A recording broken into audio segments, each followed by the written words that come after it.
Separation and What is True Spirituality, Murdo MacDonald-Bayne. I have been asked to write on the causes of separation in the world and what is true spirituality. When we realize the presence that is eternal and ever-present and which is the only living, existing and creative force in all nature, we readily see that the divisions in humanity have their roots in the different creeds, systems, and nationalities, and not in the presence where there can be no division. For instance, if you were born a Hindu or a Chinese, you would probably follow the Buddhist religion.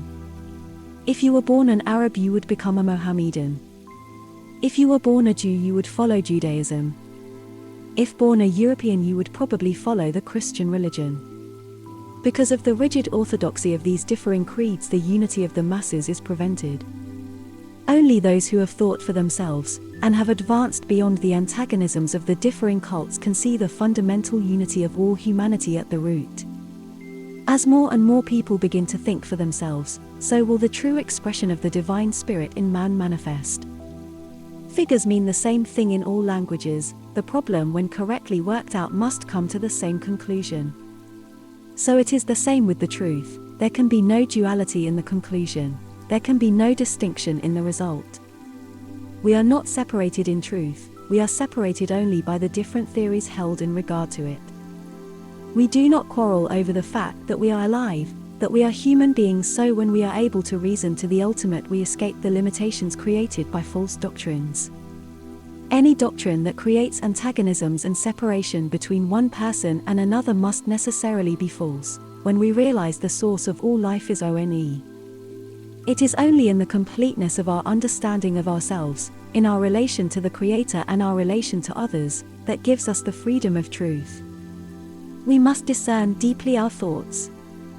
Are they moving towards beliefs and opinions of others, or are they deeply concerned with reality? We are only able to free ourselves from limitation when we are deeply concerned with reality. But if we are caught up in the different creeds, nationalities, beliefs, and imitations, or become dependent on others for our thinking, we bring separation, sorrow, and conflict into the world.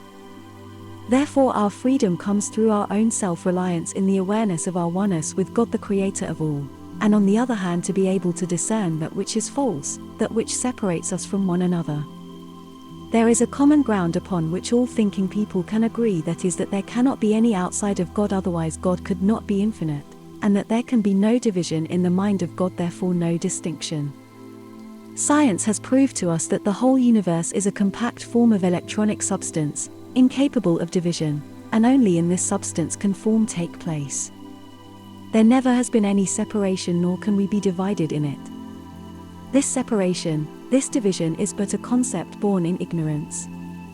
We cannot escape our relation to people and things. Through them we gain experience, but we only begin to know ourselves when we discern our thoughts and reactions. For freedom is a state of consciousness, an awareness of unlimited reality in which we live and move and have our being, and in which everyone is the same. The time is soon coming when science and religion will move forward hand in hand. When this takes place, then fear and death, the last enemies in man's consciousness, will disappear. As truth is revealed, so will the mind of man change accordingly, and only in the quietness of the mind can this truth be unfolded. There is a sense of freedom with the study of science of this new age, and many people all over the world are beginning to question separation and religion as it is taught today. If religion is to survive, it must be streamlined, brought up to date to coincide with facts of science and nature. For there can only be one religion, the fatherhood of God and the brotherhood of man in the light of our new knowledge. If this fundamental truth is rejected, then there can only be sorrow and conflict for the world. There are some who think they live a spiritual life, so they despise the materialist. Are we not all materialistic in one sense or another? Do not think that by giving names such as material or spiritual we are going to solve the problem. By labeling this group or that group, this person or that person, we are not going to find the truth. Many people who profess God are unkind to others. This can never be truth. On the other hand, if a person has real affection, loves people, is impersonal in thought and action, he is often looked upon as not spiritual, yet this person is much nearer the mark than one who professes to love God and is unkind to others. We show our love for God by our affection for our fellows. First, we must find out what being spiritual means. Now, spirituality does not consist of intellectual theology. Spirituality does not consist of examination of phenomena in other planes.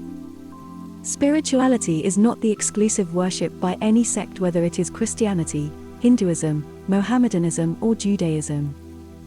Spirituality does not consist of distinctions whether a man is a bishop, a priest, cardinal, a pope, a rabbi, a king, or a tramp. True spirituality is to be all-inclusive without any distinctions. This can be arrived at, and it is not very difficult. But it can be difficult, even impossible, through distinctions, and the majority choose this way. True spirituality is also an awareness of the true values. Our sense of values is upside down, and unless we can get a true sense of values, we cannot arrive at a state of mind enabling us to act without distinction, without craving, without antagonism, which can only bring sorrow and conflict.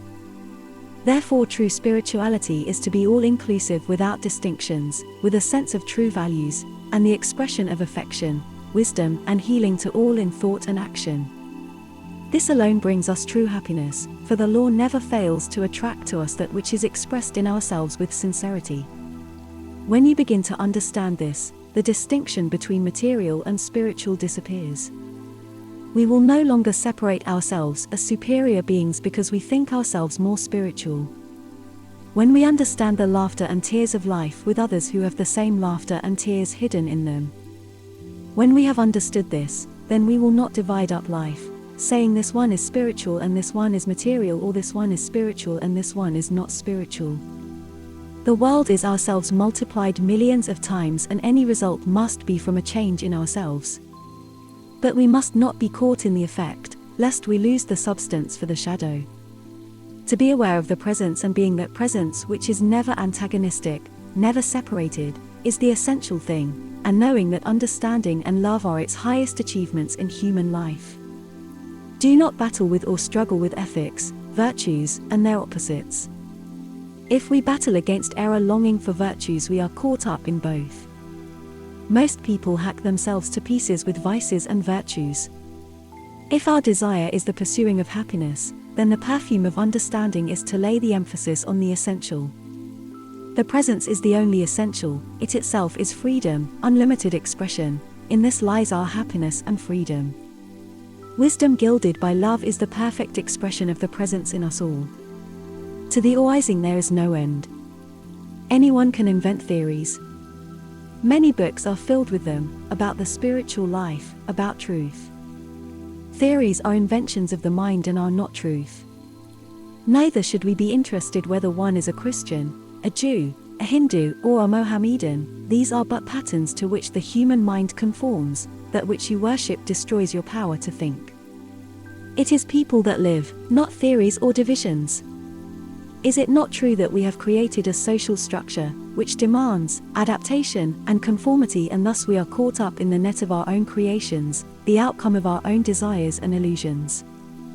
We have become mere cogs in a machine because we exist without the ecstasy of living in the presence.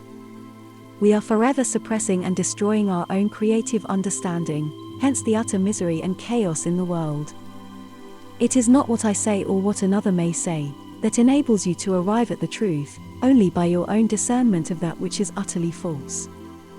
Freedom and happiness is within ourselves, and we can find it by true examination, by being impartial, free from beliefs and prejudices. We must use our inherent gift of pure thought, if we are to accomplish the so-called impossible, the ecstasy of complete freedom. When you cling to your divisions, your ideas, you call it your path or my path. The division of your way and my way is born of ignorance and illusion, and we make our choice with a mind that is attached to a particular idea or system against others who are doing the same. Thus we create prejudices, antagonisms, and you will observe that this is not thinking. Only when the mind is entirely free can we recognize the intrinsic value of any idea. Love and wisdom cannot be understood through division, through systems, or creeds, or distinctions. If you look into a mind that is attached to any of these, you will see how rigid it is in its beliefs. This is truly ignorance. The idea of tolerance is but an invention, which covers up the conflict arising out of false divisions. Where there is real affection, real understanding, there is no need for tolerance. True spirituality is dwelling in the presence in our daily living, freed from all separation, ideas, theories, and beliefs, by living in the presence which in itself is all complete, expressing itself in the full.